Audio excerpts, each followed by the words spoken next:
আমার নাম রুজি বেগম। আমি ক্লাস 8-এ পড়ি। স্কুলের নাম সেডুলবাগ মালেরা এমই স্কুল। আমার নাম নাদিয়া সুলতানা। আমি ক্লাস 8-এ পড়ি। আমাদের স্কুলের নাম সেডুলবাগ মালেরা এমই স্কুল। আমার নাম শাকিল আহমেদ। আমি ক্লাস 8-এ পড়ি। আমরা স্কুলের নাম সেডুলবাগ মালেরা এমই স্কুল। আমার নাম সোহরুল ইসলাম। আমি ক্লাস 8-এ পড়ি। স্কুলের নাম সেডুলবাগ মালেরা এমই স্কুল।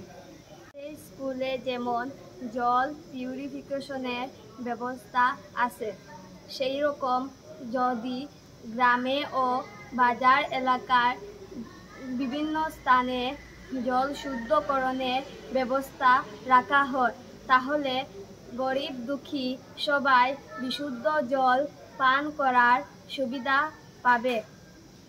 মানুষ রোগ শোক থেকে অনেকটা মুক্তি পাবে। প্লাস্টিক বোতলের ব্যবহারও কমে যাবে ও বৃহত্তর ক্ষতি থেকে দেশ ও গ্রাম শহর রোগ শোক ও জঞ্জাল থেকে মুক্তি পাবে।